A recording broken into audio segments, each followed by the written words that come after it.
I was exhausted from bad morning sickness, and Nigel, my husband, wasn't the most understanding. Out of nowhere, he rang me up and said, "Hey, you shortchanged the lunch today. There's frozen chicken in it. What were you thinking?" I'm sorry. It puzzled me why he'd call from work over such a minor issue. Brushing past my confusion, he added, "You're home all day and you can't keep up with chores?" I've been under the weather from the morning sickness. Plus, I'm just on leave right now. He snapped back. Using morning sickness as an excuse again? You think being pregnant is some excuse? Stop making excuses and get moving. Stop being so lazy. His raised voice filled the room.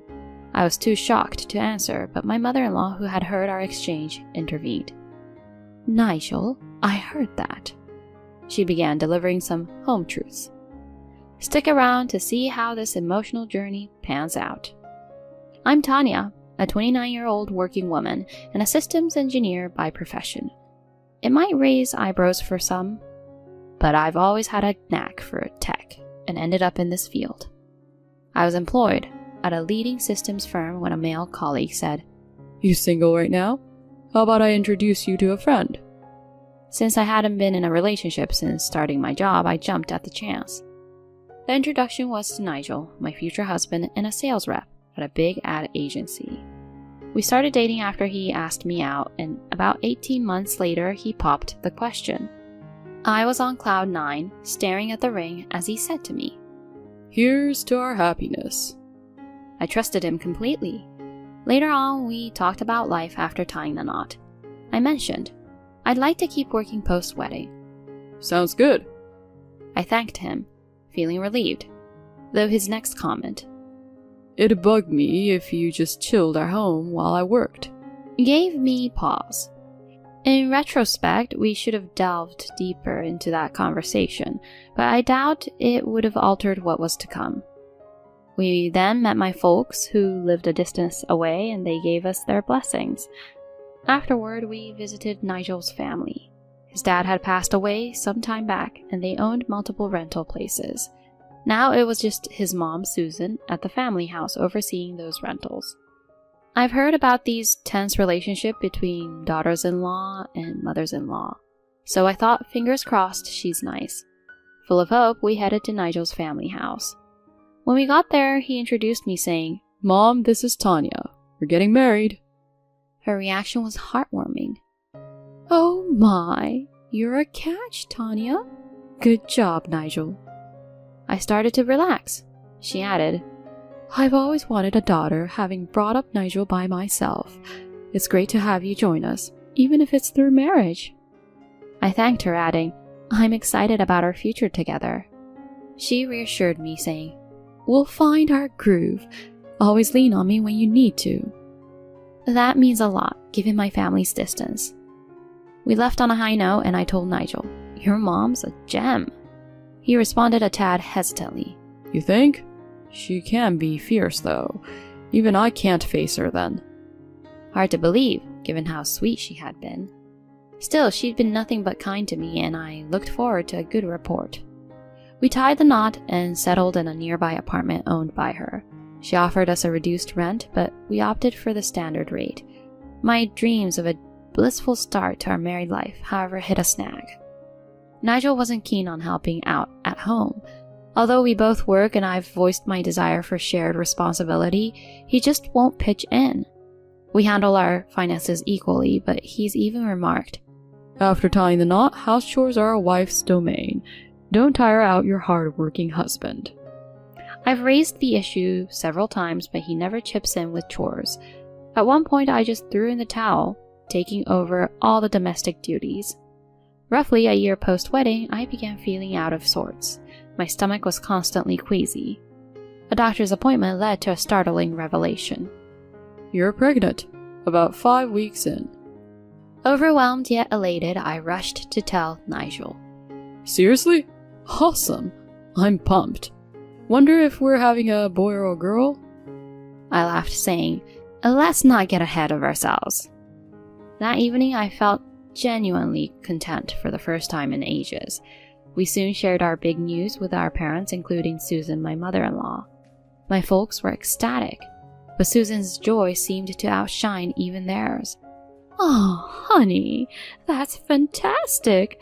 Pregnancy can be tough, so take it easy." I expressed my gratitude and she added, "Reach out if you need a hand. And Nigel, you better have her back, understand?" He nodded. Absolutely, Mom. Little did she know Nigel hadn't been assisting at home. Still, her words felt reassuring. Given his excitement over our little one, and with Susan's nudge, I held out hope he might step up. But true to form, he remained the same, even after our baby news. It was a tough pill to swallow. On top of that, my morning sickness was relentless. Initially, it was mere nausea, but it amplified daily. I'd get sick even without eating.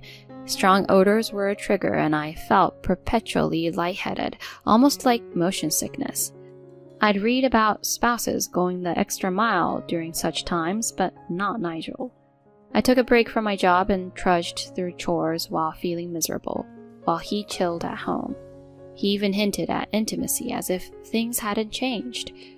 "I'm not up for it, especially this early in the pregnancy with the nausea," I said.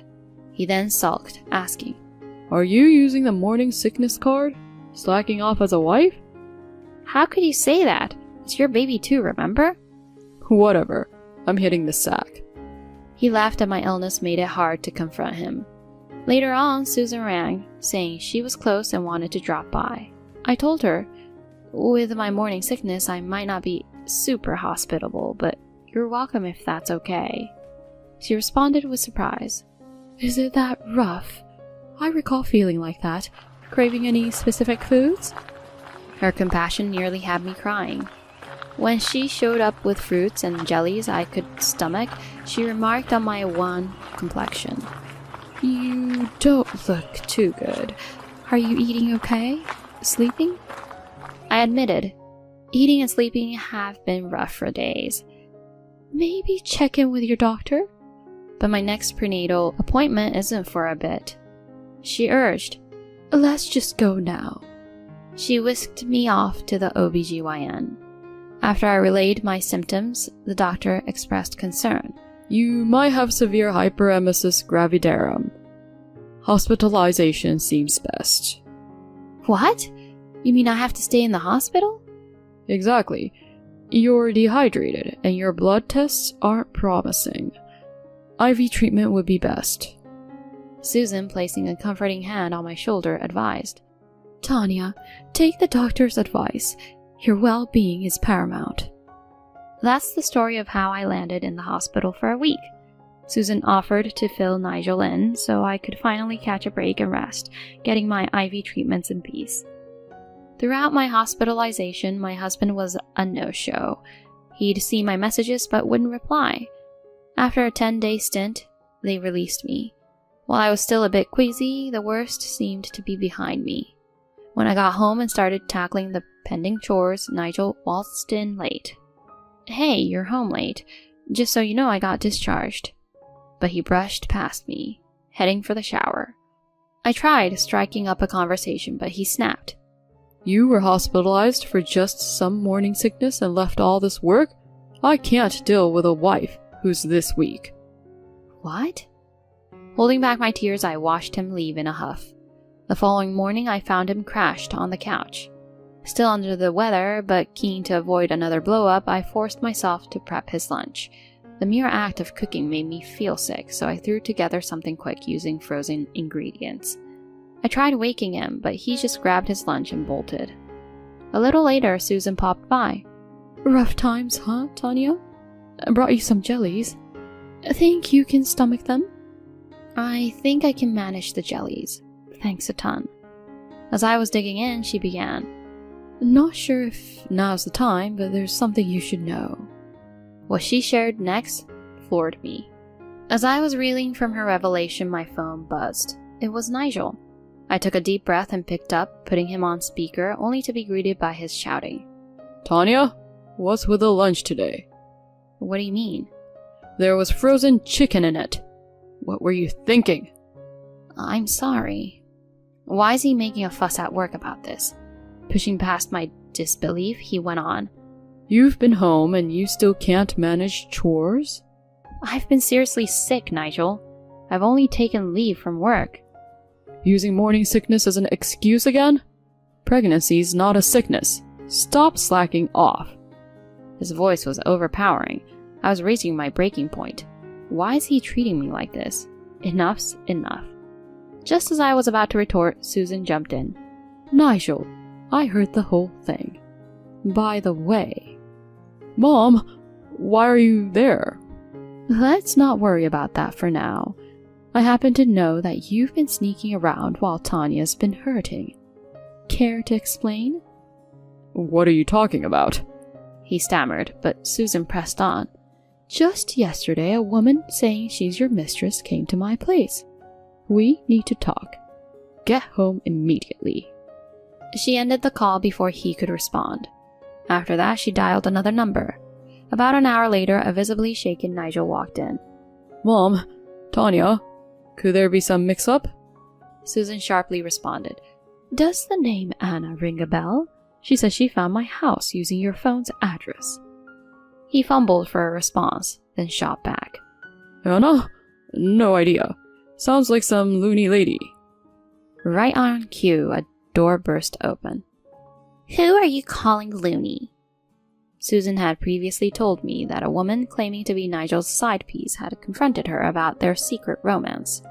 Anna, who turned out to be his secret fling, had been seeing him for about a month, totally unaware he was married. She had found messages in his phone under wife and decided to confront him. When he brushed her off, she took it upon herself to visit his family phone. At that point, Susan swapped contact details with Anna, and with my okay, she had Anna come over today. After Anna said her piece to me, I asked her to stay hidden for a bit. You said you weren't married. You've got a baby on the way? Man, you jerk! Caught off guard, he scrambled for a defense. Anna then dropped a bomb. I'll clue my dad in on this and take you to the cleaners. He was taken aback. Wait, what? Your dad? You thought I was just some rookie at the company? The big boss? The CEO? Yeah, that's my old man. Brace yourself because you're done at the company. This can't be happening. No way. As he was freaking out, Anna shot me an apologetic glance and made her exit. So there we were, just Susan, Nigel, and me. He tried to salvage the situation. Tanya, I'm so sorry. It was a dumb mistake. Please, give me another shot. I swear, I'll be a great dad. But I snapped back. Save it, you jerk. We're through. And trust me, I'll get every dime in alimony and child support. He paled, murmuring. You can't mean that. Susan chimed in. I'm done with a clueless son like you. He looked at her, disbelief in his eyes. Mom, you too? Absolutely. Just make sure you keep up with the payments. And with that, she showed him the door. Fast forward a bit, and Nigel and I went our separate ways. The divorce got me a cool $70,000 because of his indiscretions. I wanted the child support up front, but he cried broke. That's when Susan stepped in, selling one of her properties to cover it. The twist? Now he owes her big time. Anna also took him to court, and after she spilled the beans to her CEO dad, Nigel lost his job. Now he's burned through his savings and is working around the clock in a shabby apartment to pay back his mom. As for me, I don't feel bad for him at all. On the brighter side, I welcomed a gorgeous baby girl into the world. I've jumped back into my career, and Susan's been an absolute angel helping with babysitting. My little girl absolutely adores her, and they're thick as thieves. I'm endlessly thankful to Susan for having my back, and I'm all set to balance my job and being a mom.